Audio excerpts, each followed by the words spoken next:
to start. Hello, good afternoon to all of you. Today, we're going to have a presentation by a coach, instructor, Sami Wanjoy Gaderu. He became an instructor from 2003, so he has a wealth of experience.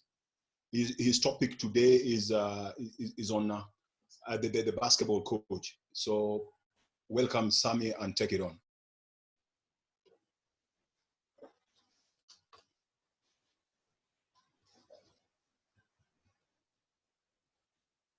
So, Mr. Sami, no sound. The sound is not okay.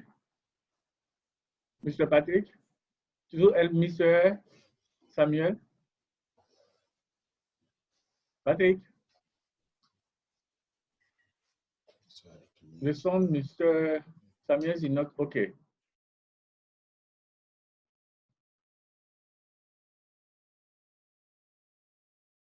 Put up an head.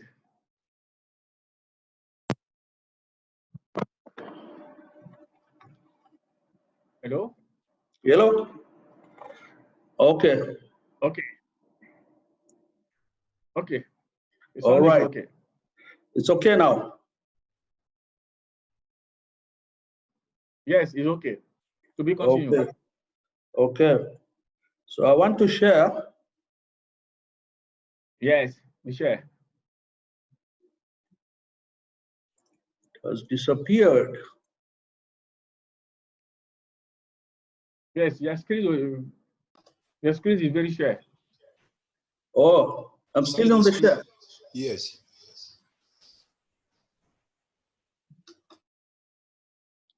All right. To pass and presentation mode. Presentation mode. Yes. Okay. That is better? Okay, it's okay. All right. Thank you. Sorry for that technical hitch. So welcome, coaches. I can see we have coaches from South Africa, Uganda, Zambia, Zimbabwe. A big welcome to all of you. As Coach Ronnie Wino has said, my topic for today is going to be on the basketball coach. And just a small overview of the areas that I'm going to be covering. Number one, I'm going to look at coaching foundations, and under coaching foundations, we'll be looking at the roles that the coach plays as he executes his duties. Number two, I'm going to share with you some coaching advice through my experience, what I've been able to learn and gain. Then we're also going to be looking at the challenges that a coach faces when executing his work or her work. And then finally, we're going to have a short summary about this whole presentation. So in terms of coaching foundation, I want to start my presentation by asking a very simple question. Who is a coach? You have to be able to define, you have to be able to understand who a coach is for you to be able to perform your duties well.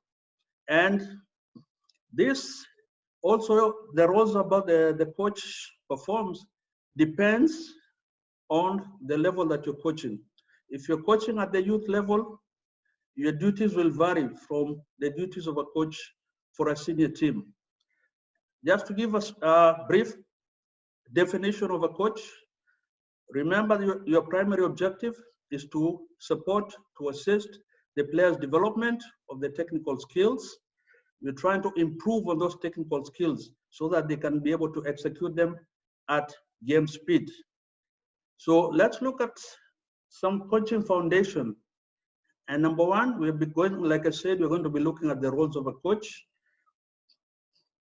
So let's start by planning.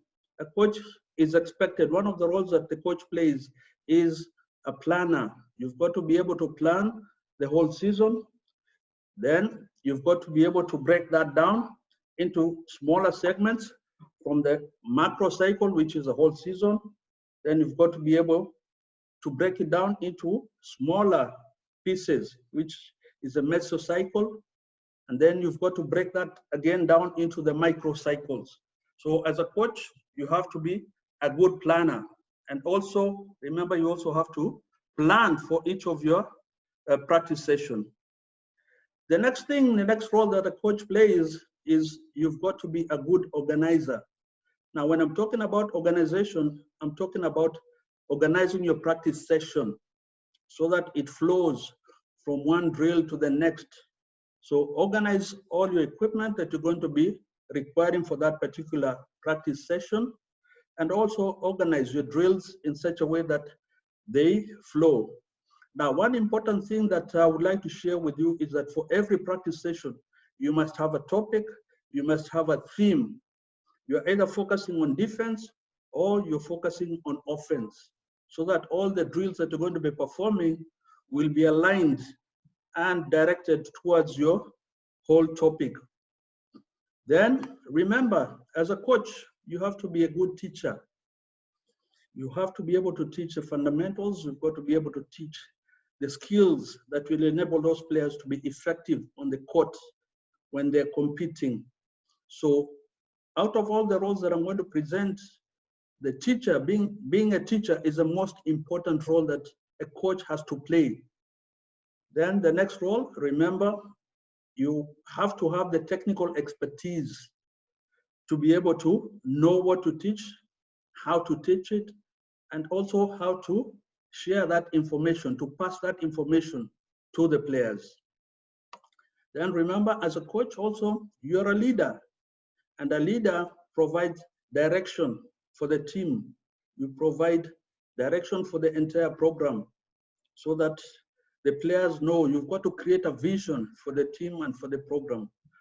Also, as a coach, remember you're a manager. You're managing people, you're managing resources, you're managing the travel, you're managing the game schedule. So you've got to have some management skills. Then remember, during practice, the coach has to have some basic medical knowledge. So you have to invest in basic first aid, because remember, during practice, injuries will occur. Injuries are part and parcel of our trade, and the coach will be the first responder. When an injury occurs, the coach has to know how to manage that injury before they decide whether they need to call for the medics to come and take over, or they transfer the player. If it's a big injury, they transfer the player to the hospital. Now, another big aspect that I want to talk about for the coaches is, remember, we have some legal responsibilities. And under the legal responsibilities, I want to talk about two things. Number one, remember, under the universal children's right, the children, the young players have a right to be coached by an expert, somebody who's knowledgeable. So that is a right that is also protected under the legal obligations. The second legal obligation I want to talk about to you and share with you coaches is, remember, under the law, there is something called the duty of care. Under the duty of care, this talks about the legal obligations that require you as a coach, you as a technical expert, to be able to take care of the young players who are under your care for the entire duration of the practice session. So look it up under the duty of care and know that you are legally bound to make sure that you provide a safe environment for the young players or even the senior players who are under your care. Still, under the roles of a coach, remember you have to serve as a role model. You want to present an example that the young players can emulate. Remember, you're working with these young players at their very vulnerable age. They are growing up from the age of 6 to 15 years of age, very vulnerable, very impressionable. So the role model that you present, you've got to be like a father figure, you've got to be like a leader. They have to see that in you. Whatever you say, talk, and also walk your talk. Also remember to be a motivator. For you to be able to motivate your participants, you have to be motivated yourself. Okay? So always, every training session, be motivated, be in high spirits, be enthusiastic. Now remember, these young players, young people that you're working with will have problems. They will face challenges in their life, challenges that relate to their family, challenges that relate to their schoolwork. You've got to be available to be able to counsel them. Remember, we are guiding them towards the right and correct path. You have to be resourceful. Remember, under our environment in Africa, we have challenges with the resources. So you have to come up with a lot of creativity.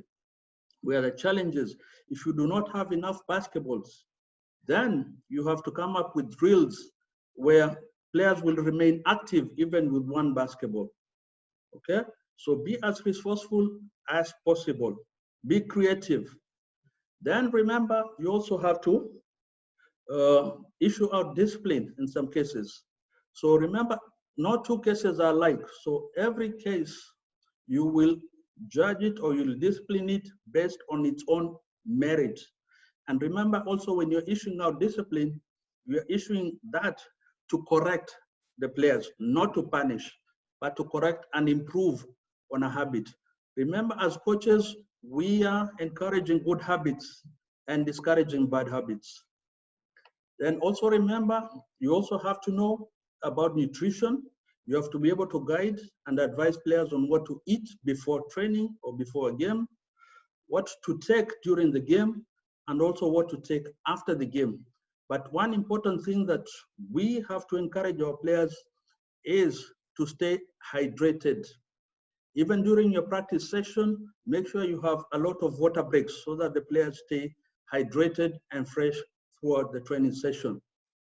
Now, let's look at the next role that you're going to be playing. Remember, like I said, for our players, remember we are developing them in all the areas, and that's what I'm talking about when I'm saying the holistic development. So under the holistic development, we are going to be looking at the spiritual element, we're going to be looking at the mental element, we're going to be looking at the emotional element, because as young players, they're very emotional. You've got to be able to help them to deal with those emotions. Then you're going to be dealing with the physical aspect of it, the training part. And then you're also going to be dealing with the social aspect. So all these 5 components put together are what will contribute towards the holistic development of the young players. Then let's look at the team goals and objectives, because as a coach, you've got to set goals and you've got to set objectives. And remember, for these goals and objectives, you have to keep monitoring them. You have to keep evaluating the progress towards achieving those goals, and also monitoring whether we are on the right path towards achieving the objectives that have been set. So let's first of all look at the objectives that we should be able to focus on as coaches. Number 1, remember, as a coach, your main focus is player development. So look at the player development model. Your focus should be on developing the player, not the winning. So players first, winning will come later after they've developed all their skills or their fundamental skills they're able to execute. Remember, it is through good execution of the skills that they'll be able to be successful as a player. So success will come after the development of the fundamental skills. Now remember, as a coach, you have to provide a quality experience through the game of basketball. Every day they come for practice, make sure they learn something. It is a quality experience. They've been able to spend a day well, they've been able to learn something, they've been able to grow in their game. Then remember also, basketball, through the game of basketball, as in each of the other sports, it is an educational process. So as coaches, we should be able to use basketball as a vehicle that will pass on some education, learning how to compete, how to work in a team environment. So use the aspects, the many aspects that are there in the game of basketball to teach these players.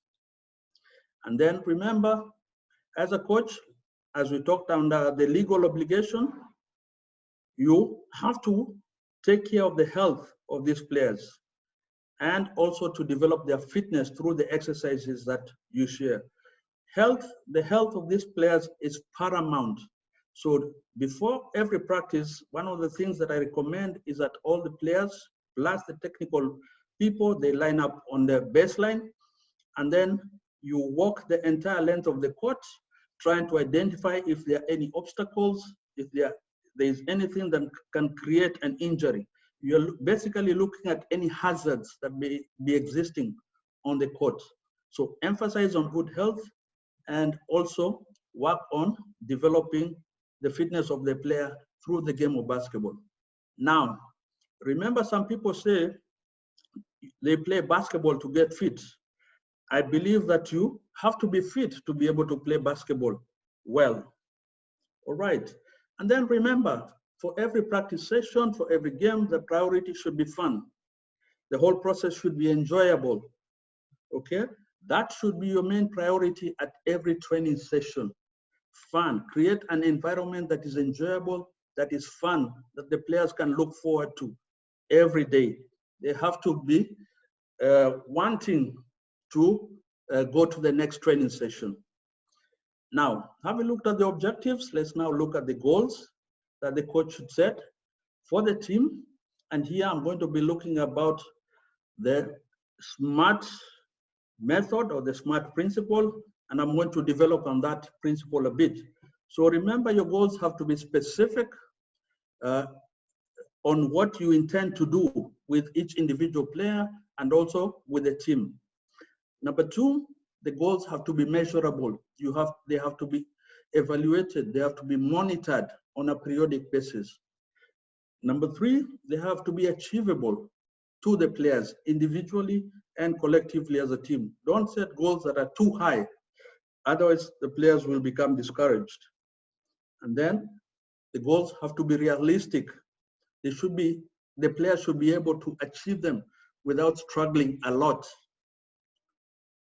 Then remember, all those goals have to be time-bound. You've got to put a measure.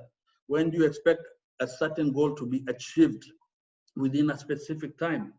Now remember, I said, just like in everything else, we are working towards continuous improvement. So in terms of the goals, I've added and expanded them to, remember, they are not only goals should not only be smart, but the goals should be smarter. So remember, I've added the E, which makes the goals excitable. It makes the goals should be enjoyable so that the players can push themselves towards achieving those goals. And to make those goals even much more smarter, the goals have to be recordable so that they can be reviewed, they can be monitored later on for improvements. So coaches, remember that your goals do not only have to be smart, goals have to be smarter. Then let's look at some players' priorities, because you have to set those priorities for the players so that they know what to be looking forward to. Number one, the players, priority number one should be religion. The players should believe in a certain religion. They should believe in God, because God gives us life. God gives us everything that we enjoy in life. So that should be the first priority. The second priority should be the family, because remember, the family provides a lot of support for the players to be able to enjoy the game of basketball. The family provides in terms of the kitting, in terms of sending them to school. So they've got to be number two in the list of priorities. Number three, academics, the studies. School has to be important. And as a coach, you have to keep monitoring how the players are performing in their academics, in their schoolwork. If the players are not doing well in their schoolwork, then as a coach, you have to take the responsibility to send them out of the basketball team until they can improve on their grades, they can improve on their studies, okay? And then number four, basketball. So under the priorities, basketball should be able to come at least number four. Now remember, some of these players, they love basketball so much that they take away their time from studies.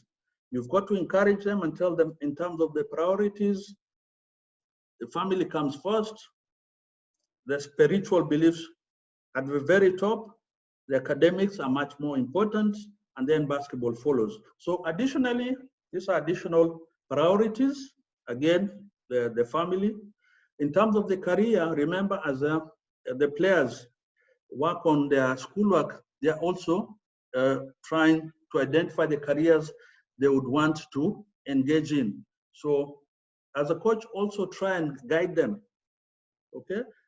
Counsel them depending on their abilities. Spirituality is also emphasized again in this picture. And then remember, in terms of the life, they have to decide as they grow up what path that they want to take. Remember also an important aspect is the community around us. We have to teach these players to take care of the community around us, because the community supports us when you're playing during the game, they give us that support. So how can we engage?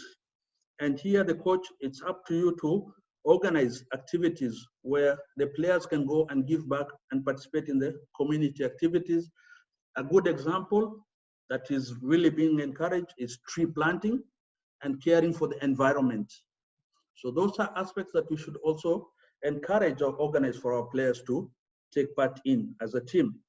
And again, we're emphasizing again on the overall health of the players individually and the entire team. So having looked at the players' priorities, let us again now look at the teaching the values. What values do we teach our players? What is your value system as a coach? You have to define that for your team depending on what you believe in. Now, remember, character counts. Our players will be judged based on their character individually. So one of the things that we want to focus on a lot is respect. The players have to have respect for their basketball program. They have to have respect for their teammates on the court.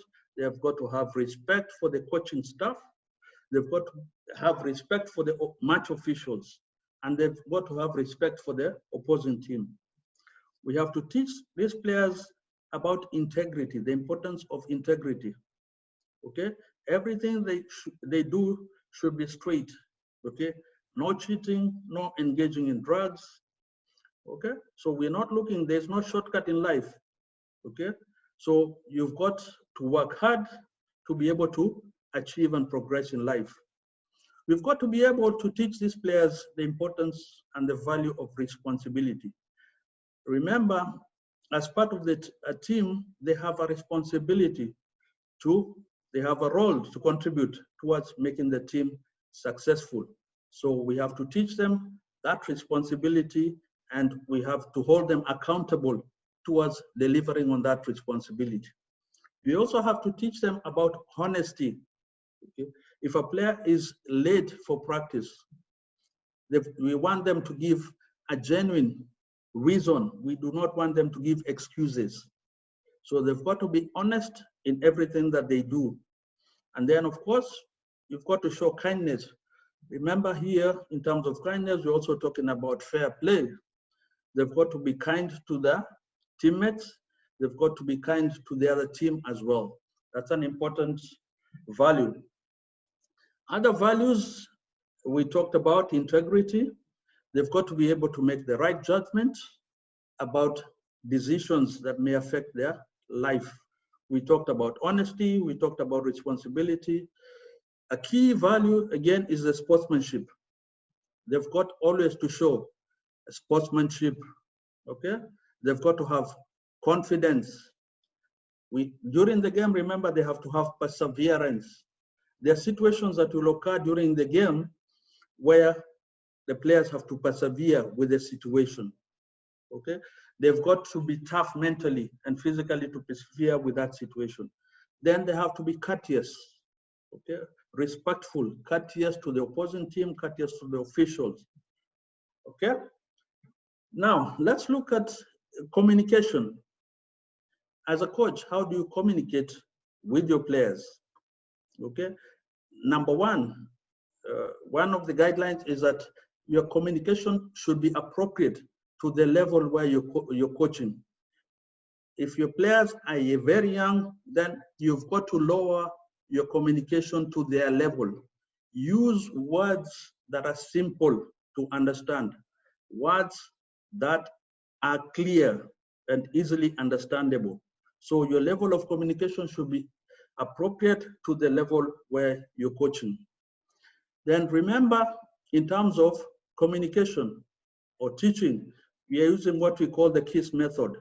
Under the KISS method, we are simply saying the K stands for keep, the I stands for it, the first S talks about short, second S talks about simple communication, and the last S says your communication, whatever message you're passing through, must be sweet. So under the KISS method, we're just saying keep it short, simple, and sweet, so that the players are able to understand and you can be able to attract their interest. Now, let's look at some learning principles, teaching and learning principles. And these are principles that I always share with the coaches out there. One of the principles, the very first one, again, it relates to the communication.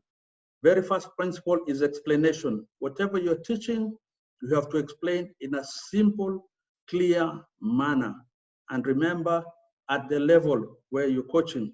The teaching and learning principle number two is demonstration. Whatever activity that you are teaching, there has to be good demonstration. Now, it is advisable for the coach not to demonstrate. We advise that if you're teaching defense, if it's a defensive drill, then your best defensive player on the court should be able to demonstrate. Now, this has additional effect on the teams. The player that you identify to demonstrate will feel recognized by the coach. And then remember also for the other players, they'll be looking at this player and saying, I also want to work hard so that I can be chosen the next time to demonstrate. So the demonstration aspect should also work as a motivating factor. Number three, remember after you've explained, they've demonstrated, now it's up to the players to try the drill on the court. And as they try, remember, there will be errors. So it's the trial and error phase, okay? So identify those errors and make the appropriate corrections, okay? Don't focus on the details, just look at the whole action and make the appropriate correction. Now remember, if there are too many errors, if there are too many corrections that you're making, go back to the first step where probably the problem was with the explanation. Probably the problem was with the demonstration. So always go back to the first step, explain again, demonstrate, and then have the trial and error. And then let's see whether you can progress, whether the errors will have been corrected. And then the most important aspect is have as many repetitions as possible. Repetition, repetition, and more repetition. And as they continue doing that, then they will develop stability in being able to execute that action. Now, still on communication, remember, during a game, during practice, you're going to be having mistakes. So how do you make corrections for the mistakes that will occur during a game? Now, there is what we call the sandwich technique, where you call the player and you compliment them for an action that they did well on the court. And then in the middle, after the compliment, you slide in or you put in there, provide the constructive feedback to that player on what they are doing wrong and how they should correct it. And then lastly, compliment, give positive feedback, reinforce that player as they go back to play so that they feel motivated and they will work harder to correct the mistake. So coaches, that is an important method that you should adopt in terms of correcting mistakes as they occur. Now let's look at some coaching objectives that the coach should adopt. Now remember, as we're coaching basketball, we're also coaching the players in terms of their life skill. We're developing life skills through the game of basketball, okay? So remember, we are working on developing this player wholesomely, holistically. Okay, so we're providing a wholesome environment as we develop them. So some of those life skills that they're going to be using later on after they finish school is what we discussed in terms of the values, the responsibility, the honesty, the fair play, the sportsmanship. So those are skills that they're going to be also using later on in their lives. All right. Now, the other thing that we want to talk about, as a coach, remember, through coaching, you will make a lot of accomplishments. And one of those accomplishments is you'll be developing knowledge. Knowledge about yourself, knowledge about the sport of basketball, knowledge about coaching. You'll keep improving. The second thing, remember, coaching is a rewarding experience. You're working with young players who you're developing, and you're seeing, as you see them grow, as you see them develop, okay, that becomes a rewarding experience for you. So make your coaching as rewarding as possible, and also make it rewarding as possible for the players as well.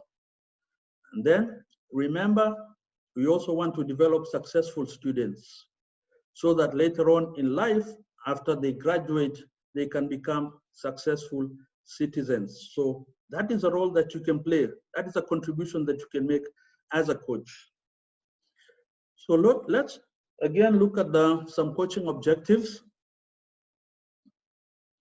Remember, as a coach, through experience, you're going to make errors. So as you grow in coaching, you will get to learn the hard way through making mistakes. You'll get to learn what works and what does not work, what you can keep and what you cannot keep. So those are things that you don't learn in a manual, you learn through the experience, through the mistakes that you'll be making, you'll be growing in them. And then the more experience that you get, things will start working out for you as you grow in the game. Some coaching advice that I also wish to share with you is, number one, be yourself at all times. Remember, there are a lot of coaches out there that you can emulate, but know yourself and be yourself. Be the best you that you can possibly be as a coach. And then again, set targets for the team, set targets for each individual player, set targets for yourself as a coach, and keep monitoring those targets, keep checking whether they're being achieved and where there is need for improvement. Be enthusiastic about coaching. Enjoy the experience. Have a positive outlook when you go for practice, even during the game. Be enthusiastic, be happy, enjoy the moment, enjoy the experience. Have a passion for the game. Have a passion for being a basketball coach. You have to drive, have a self-drive. You've got to be driven as a coach so that you can be able to educate, you can be able to teach and share your knowledge with the players. Remember again, your plans must be flexible, because remember, there are things that will occur. You can plan your practice and then it rains. What happens? Okay, you can plan your practice and then you realize when you come for the training, one of the hoops, one of the rims is broken. You've got to make your practice plan flexible so that you can adapt to something else. Do not let the day go to waste or the hours for practice go to waste. Always adapt and change into something else, as long as it contributes and you stay within your plan. Okay, now some other advice I want to share with you. Remember, for every drill, for every practice session, you must have teaching points. Every drill that they perform, you've got to have points of emphasis. Sometimes they say, as a coach, it is not only what you teach, but what you emphasize. that the players will listen to and the players will follow. So have the teaching points, emphasize on them, repeat on them, have points of emphasis for every drill. Reminders, they should serve as reminders during every practice session. Again, we are repeating this again, health and safety of the players is paramount. So you've got to create a safe environment where learning should be able to take place without any accidents, without any hazards. So it's your responsibility as a coach to ensure that the environment is as safe as possible. One of the basic examples I can give is that during the drills, you may find that there are basketballs rolling around. If a player steps on a rolling basketball, an accident can occur and cause an injury. So make sure any basketballs that are not being used are stored away safely. Any equipment that is not being used should be also stored away so that it eliminates any possibility of an accident or a health hazard. Now remember, as a coach, you have a lot of influence on the players because they are young, they are growing up, they are looking upon you as a teacher, as a coach. So you have, naturally, you have a big impact on their lives. You have a big impact on how they view the game of basketball. So make that influence, make that impact worthwhile, make it valuable, maximize on it. Now, as a coach, develop cohesive relations between yourself and the player. Develop good relations between player to player, coach to player. Develop that cohesiveness so that you can have good teamwork. Now, a team that relates well will also play well and have a lot of teamwork, good teamwork on the court. Develop pride in your team. An example, you can work to be the best defensive team in your region, in your country. Develop a certain pride for the entire program and in a certain aspect of the game so that you are respected by your opponents for that particular aspect, so that they know if they are meeting your team, then they have to work hard to beat your defense. Develop that pride, and that starts with developing it with each individual player. Then you develop the same pride collectively for the whole team. Now remember also, as a coach, you have to evaluate progress. You have to evaluate every practice session. At the end of the practice session, evaluate the individual performance of every player. And then later on, when you go home, you have a review of the entire practice. Remember, it is that out of that evaluation of the individual player, evaluation of the whole team, out of the review that you make, that will inform your next practice. The mistakes that were made during that practice, whatever you've identified, then you can work on them at the next practice to strengthen and correct those mistakes. And whatever was done well, you can spend less time on making those strengths better or maintaining them at the same level. So always have that evaluation, always have that review. After every practice, have that review and evaluation after every game. Again, for your entire team, you have to create structures. And in terms of the structure, you have to define roles for each of your players. Now, those roles are defined depending on what the players are, what their strengths are, and what their weaknesses. So use those strengths to define a role for each of those players.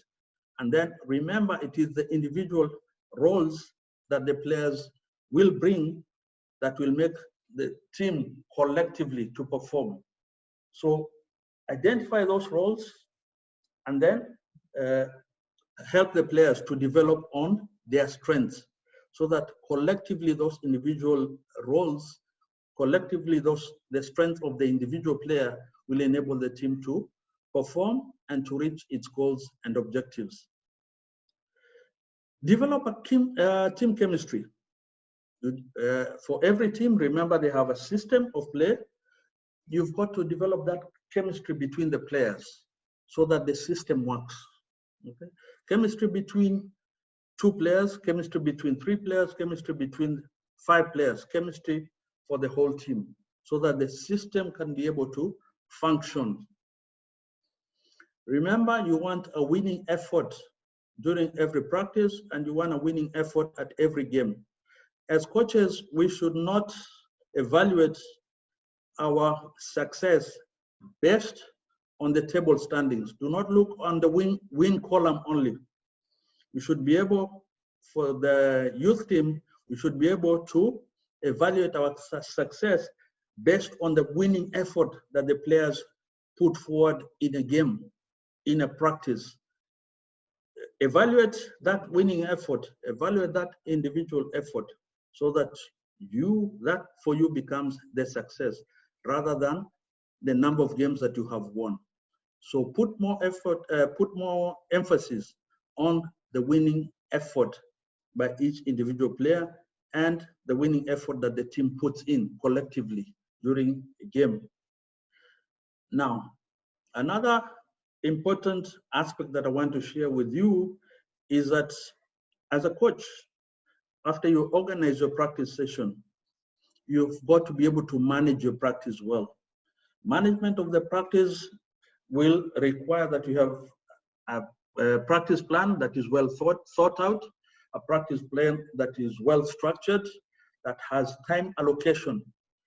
A good example that I want to share with you is that do not have one drill that will last for 10 minutes. I would rather you divide that 10 minutes into 2-minute drills or 3-minute drills, so that you have several drills teaching the same thing with a lot of repetitions. Remember, for the young players, their concentration level is low, so they can only hold their concentration for a limited period. So make those drills short, make them competitive, and make them enjoyable. Another aspect I would like to share with you is time management. You'll never have enough time for your practice. So if you only have 1 hour, make use of that 1 hour, make it valuable, okay? Make it enjoyable. Let it provide a learning experience for each of those players. Now remember, during practice, again, it is what you emphasize on. It is what you stress on that they will get into the player's head, that will get the players to do. Now, again, like I said, how do you evaluate success? Your success should be evaluated based on how your players progress, how your players grow, how your players develop in terms of their skill level, in terms of how well they can execute their fundamentals in a game speed and in a game environment.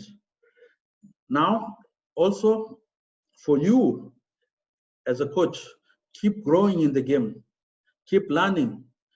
The team can only grow if the coach grows. If the coach develops himself, then he will be able to pass on that information to enable the team to grow as well. So continuously work on your growth, continuously work on your development through attending basketball clinics, through reading basketball books, through watching videos, through watching the practice of other coaches, so that you can borrow what they are doing with their teams, and then you can modify that to fit your system and to fit your team. Remember, in coaching, you have to keep growing. You have to keep improving. You have to measure 3 months down the line, where was I 3 months back and where am I now? Am I improving? Am I growing in the game? So keep evaluating yourself, keep evaluating your team. Now, let's look at some challenges that you're going to be facing as a coach and how you will overcome them. Now, your success and your failure depends on the effort that you put in. How much are you investing in your team? How much knowledge are you getting for yourself so that you can be able to make your team develop? that you can make your players to grow. So your success and failure depends on how much you're investing on the players individually so that they can continuously improve, and how much effort and you're making with the team so that the team can continuously grow, they can improve, okay, with every game and every performance. You have to scrutinize and evaluate your progress and the progress of your team. Evaluate progressively after every 1 month, after every 2 months or 3 months, evaluate your progress, okay, based on the goals that you've set for your team. Again, remember, it's a rewarding experience for you as a coach to see your players grow from point A to point B. Okay, you should also develop a reward system for your players as they grow. How do you reward them? And one of the ways to do that is to reward them with playing time. You can also have some incentives during practice. I've seen one example is that a coach will buy the big bottle of juice, a healthy juice, and the player who makes the last free throw or who has performed well in practice then can be able to be given that bottle of juice, and then we'll see whether that player will also share that with the other players. So you've got to develop your own reward system. Now, another important thing that I want to share with you is that in your coaching experience, some of the challenges will come from that scrutiny. You will be scrutinized consistently by the media, by the spectators out there. They believe they know what you should do, which player you should have fielded, which player should have been on the bench. Okay, so stay focused. Stay focused on the goal, not the obstacles. The obstacles will come from negative press reports, will come from the spectators who only want to see certain players on the court. Stay focused and unshaken on your goal. Of course, you can listen to some of that criticism out there, but only evaluate that criticism and see what you can use out of that criticism to improve on your team and improve yourself. Okay, now let's look at the coaching responsibility. Remember, as we get into coaching, coaching is a big responsibility. But the reason you are in this game is because you can take on that responsibility. You are capable of taking on that responsibility. So as you go forward and get into the game of basketball, remember, coaching is a big responsibility, but you are up to the task. You can be able to shoulder that responsibility. And on that note, coaches, thank you very much. And I invite questions. Thank you very much. Ronnie Owino, any questions?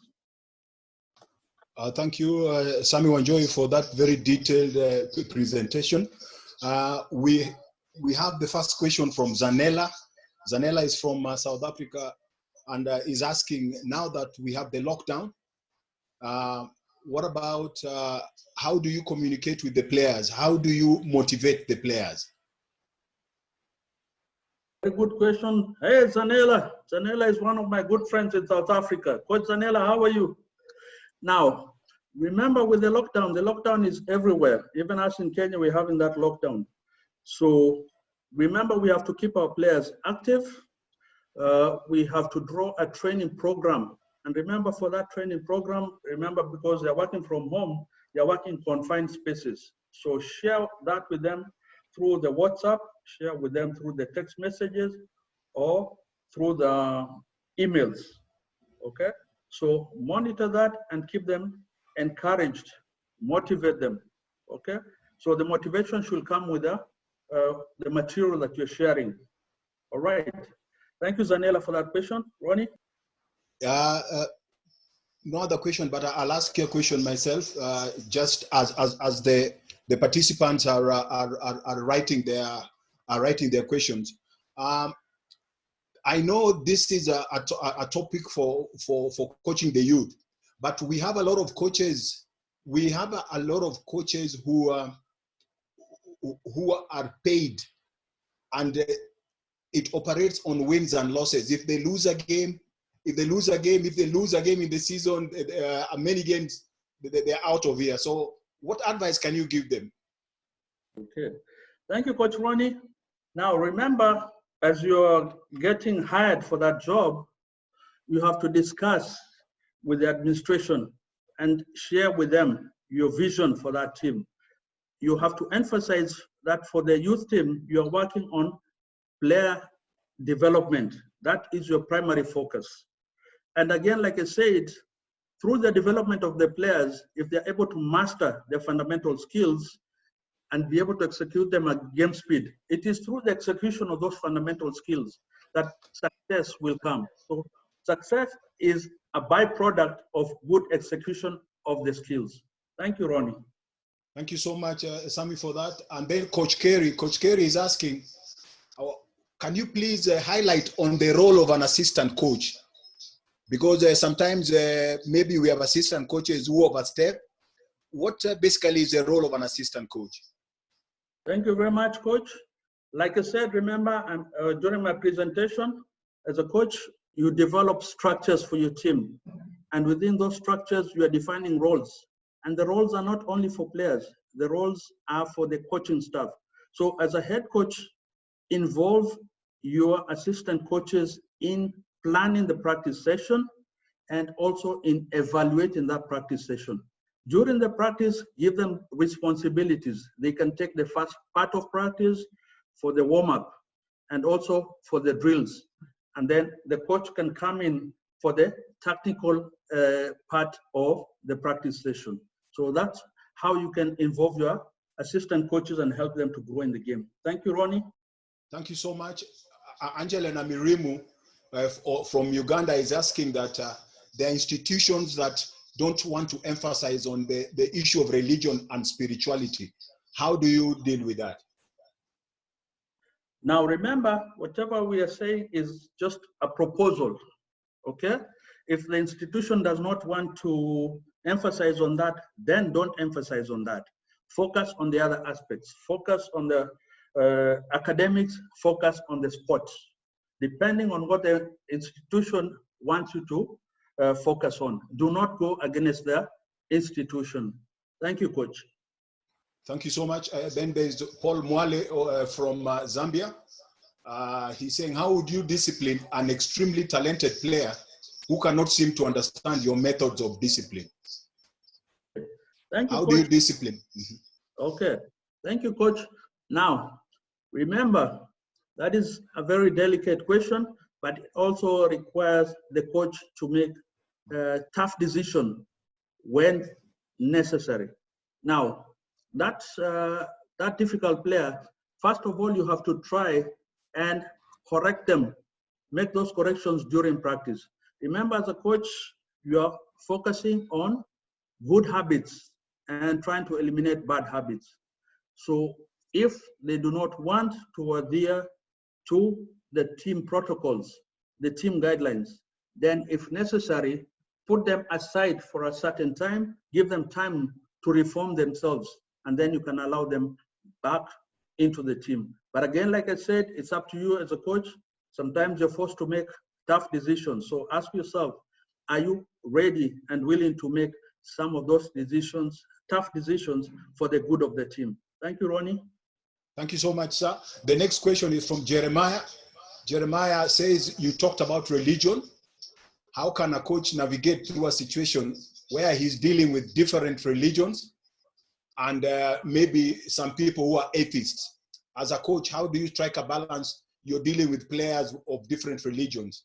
Now that you said we need to emphasize on religion. Now, remember, one other aspect when I was talking about religion, let me give a good example. I am based in Mombasa, where in Mombasa, 80% believe are of the Muslim faith, and there are 20% of the Christian faith. Now, remember, certain religions or cultures believe in a certain mode of dress. Okay, a good example is if a player wants to play, or maybe a girl using the head turban. We must respect that. We must allow that. Okay? So we're not talking about religion in terms of what faith to follow. No, we respect what is provided for within that culture and within those religious beliefs. Thank you. Thank you, Coach. The next question is for Clemon, from Clemon Mufaro. He says that in our limited environment, how do you deal with a situation where there is a constant clash between religion and sport? Some players may say they are fasting and they still want to participate in the tournament. As a coach, how do you deal with this situation? Thank you, Coach. We have players in my team who also fast. So again, like I said, make sure that because even after when they fast, there are certain times that are provided for them to break the fast. So make sure whatever they're taking is nutritious enough to last them for the duration of the game. But again, an important aspect, you as a coach, watch their body language when they're playing or when they're participating. If you see that it's having a negative effect, then you can substitute them. If it's during the game, allow them to rest. Okay, so monitor their body language and how they're acting or performing on the court, but emphasize on good nutrition that is going to give them energy to last them throughout the day and the practice session. Thank you, sir. The next question is from Tinashe, and the question is, how do you deal with religion if players do not have a religion or they are not spiritual? How do you deal with that? Again, coaches, let me emphasize, let's not focus so much on religion. Let's focus on basketball. All right, that was just a guide. It is not a requirement. Okay, the 4 aspects that I shared with you, those were just a guide. Okay, so you can focus on their family, you can focus on the academics. Okay, give them those priorities, because I can see we are focusing so much on religion. Do not let religion be the main driver. The main driver here is about player development. Thank you, Ronnie. Thank you, sir. The next question is from Lily Zahara Kananda. And the question is, in a case where players have the skill and they are good academically, but the parents don't want their children to play, how do you tackle this and how do you get to talk to the parents? Thank you for that question. Again, if you see a player that is talented, but the parents do not want them to play, have a meeting with the parents. Tell them, talk to them, and talk to them about the potential that their player has. And also tell them that also sports now also provides an avenue, a career, okay, apart from just academics alone. So it will be an added advantage for that player to engage in sports and to build a possible career out of sports. So they can combine the athletics and sports, but also undertake to monitor and ensure that the sport will not affect the academic performance. Thank you. Thank you so much, Sami. The next question is from Wal Denge. And his question is, talking about coaching, what is a limit of the coach regarding the relationship with the players? As a coach, what is your relationship with the players and where do you draw the line? Thank you. I'll use one statement.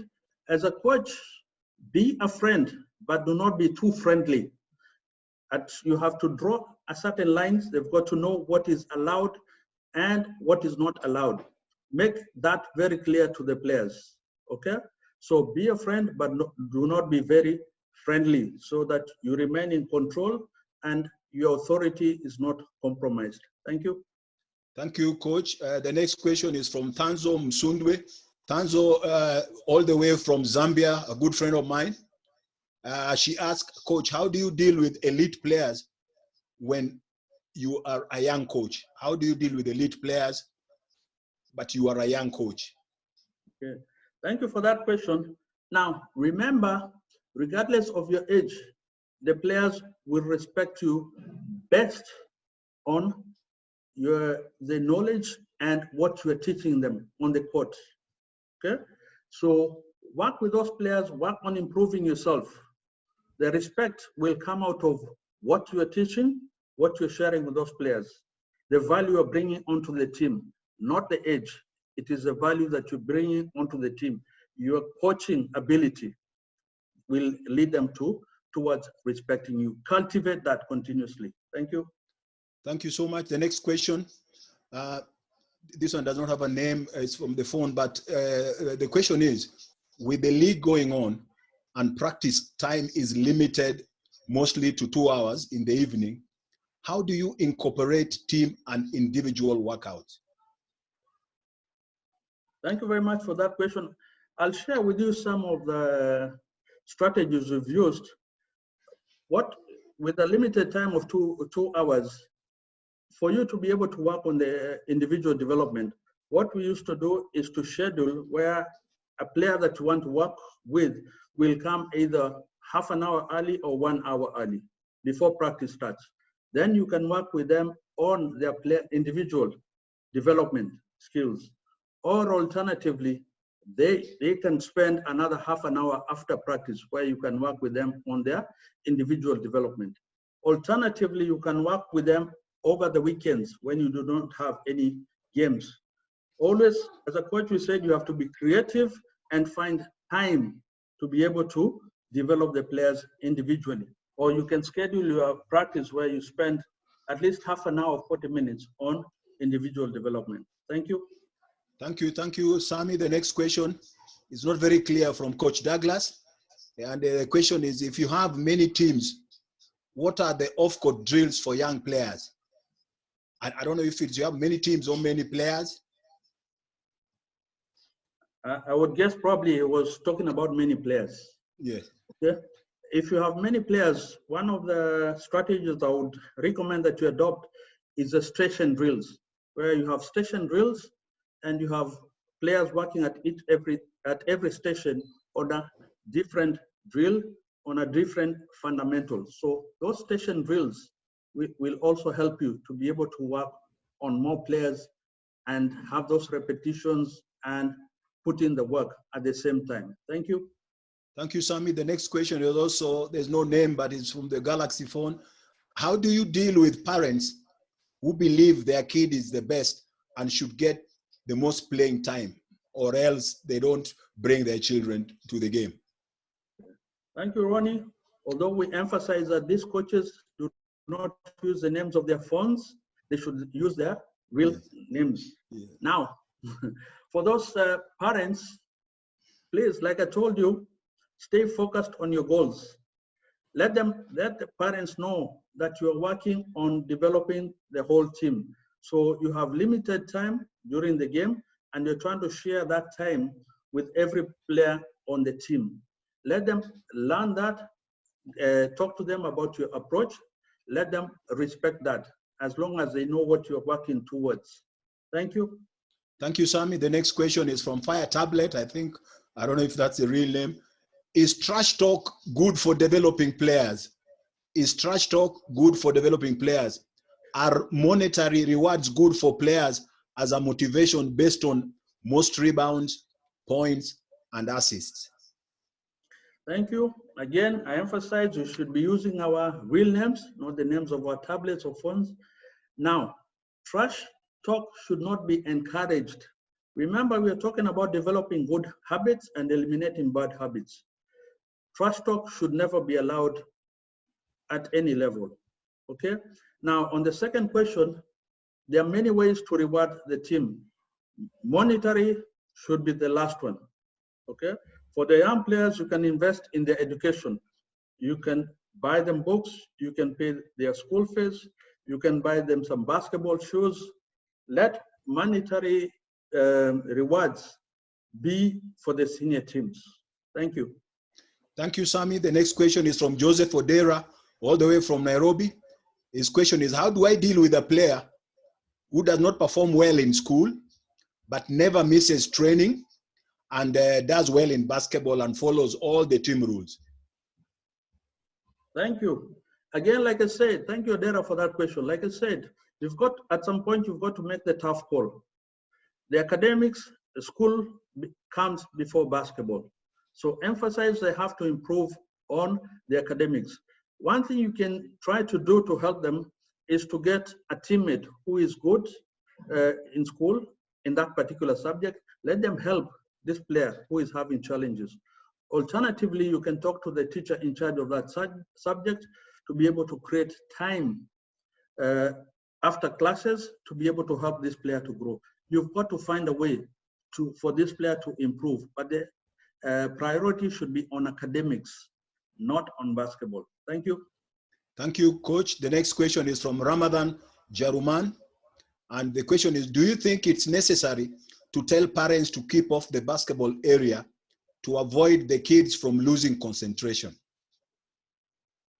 Thank you for that question. Now, remember, for the coach, you may have control during the practice session. You have total control. You make the decisions, you make the rules on who comes in. You can decide to have a closed training practice. But during the game, the parents will be there and you have no control over that. So find a way. If the players want to come and watch practice, it's up to you to make a decision, but I would encourage that you allow those coaches to attend the practice session. Ask the players to focus on what you are teaching. The parents are just there to offer moral support, but not to serve as a distraction. So ask the player to concentrate, focus on that player, and let the player focus on the practice and the drills or whatever you're teaching. Thank you. Thank you, Sami. The next question is also from Fire Tablet. How do you strike a balance between individual priorities and team priorities? Thank you. Now, the individual priorities, you work on them first. Now, remember, it is those individuals you work on who will eventually collectively enable the team to perform. So the priority should be on individual development, then work on the group development where you have 2 players or 3 players or 4 players. And then eventually you put all of them together as 5 individuals for them to use their individual skills to be able to make the team effective. So the individual development comes first before the team development. Thank you. Thank you, Sami. The next question is from Sasi. How can a coach discipline a player without discouraging the player and also reward players without being mistaken for favoritism? Okay, again, like I said, you remember what I talked about, the sandwich technique. Start off with praising a good effort that the player performed, put in the corrective measure that you want that player to correct, and then you finish off with another praise and some reinforcement. That should be able to enable the player. You can do that in front of the other players as well, so that they can see that in as much as you're making a critique, you're also recognizing twice the effort that they're making on certain plays. Thank you. We have a question from Jeff Omondi. Jeff Omondi, I think, is one of those twins from Mombasa. He's in Uganda now. And his question is, how do you handle senior players who have excuses in doing practice drills, but in a game they want to play 40 minutes? Thank you, Jeff Omondi. Hope you're staying safe and fine in Uganda. Now, remember, we talked about no excuses. No excuses. They've got to give valid reasons. If they are sick, if they are injured, and you can authenticate that injury or that sickness, then they can sit on the side. But if that continues, then remember again, like we said, do away with the bad habits, encourage good habits. If they are cheating on practice, then also do not give them playing time. Again, I repeat, you have to make some tough choices, you have to make some tough decisions, but it's all for the good of the team. Thank you. Thank you. The Billy Kambule, the question is, how do I discipline a player who misbehaves in practice but is very good in games? He has no respect for the coach, has got good talent, but is disciplined. How do you balance? Now, remember, coaches, it only takes one negative player to spoil the whole team, okay? So deal with that problem at the very earliest. And like I said, you have to make a decision on whether that one individual is more important than the team. Of course, the interest of the team will override and be superior to that one individual. A question I would ask is that, would you lose with a disciplined team or win with one indisciplined player? It's up to you, coaches, to make that call. Thank you. Okay, the next question is, we are going to take maybe 5 more questions, and then we are done. The next question is from Smith Lerule, and the question is, he's in a situation where he's the only coach with no assistants, working with only 3 basketballs for 30 to 40 kids. How does he make it fun and exciting? Oh, congratulations, coach. I think many of the coaches in our African environment are facing the same problem. But one thing I would advise you is that, number one, there are a lot of people out there or players who can be made useful as assistant coaches. Look for other people to develop to help you in your work, because working with 30 kids, 40 kids is quite demanding. Your concentration level will not be able to cover all the 40 players, okay? But again, you have to be creative, and the only way you can be creative is use all the resources within your availability.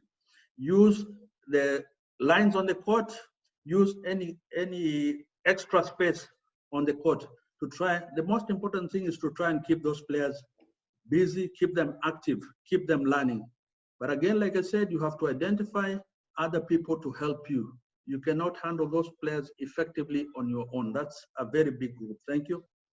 Thank you, Coach. The next question again is from Tanzo Msundu, all the way from Zambia. And her question is it a good idea to redefine a role of an insight on the team because of negative energy? You've given roles, and then maybe because of negative energy, can you redefine? Okay, thank you. Now, best, you're talking about negative energy. Yeah, based on your evaluation, then you can make the decision whether to redefine that role. But you've got to establish that negative energy. What is the source? What is the root problem of that negative energy? Is it that the player is not satisfied with that role? Okay, then determine which other role can they perform better, where they can be more effective. The goal here is to put a player in a role where they'll be more effective and provide or make the team more successful. Thank you. Because we are running out of time, this is the last question we are going to take. William Kagisho Terry, how do you get the best out of female players? Because as a coach, how do you get the best out of female players? How do you make them realize their potential? This is the last question. Thank you very much, Coach. Now remember, when you're dealing with ladies, you're dealing with emotions. When you're dealing with men, you're dealing with egos. So for the ladies, be very careful, first and foremost, with your words, because sometimes they can easily be offended by whatever you say. But keep pushing them, keep making them improve on the roles that you've established for them. One other thing I believe for the ladies, they put in a lot of effort, they work hard. So it's up to you as a coach to motivate them, to encourage them, and to give them new drills and new material every time so that they can keep improving. Thank you very much, Ronnie. Closing remarks? We want to thank FIBA for giving us this opportunity, FIBA Africa for giving us this opportunity to do the presentations, and we want to thank all the participants who tuned in. Tomorrow, same time, I'll be talking on effective practice session. So once again, Sami, thank you for a good presentation, and we will see everybody tomorrow. Over to you for the final one. Thank you very much, Coach Ronnie Wino, for supporting me through this presentation. Thank you very much for all the coaches who have been able to attend my presentation today. I will be back on Wednesday with another presentation on the importance of footwear, and encourage you to tune in at the same time. A big thank you to FIBA Africa for putting together this program, e-learning program, so that we can keep the coaches engaged and also preparing them for the future training. To all the coaches, please take the material that we've given you in these e-learning programs and adjust them to fit your programs. Take it and make use of it with your teams. And we hope and we pray and we look forward to your continued growth and development for the betterment of basketball in Africa. Thank you and stay safe. Bye-bye.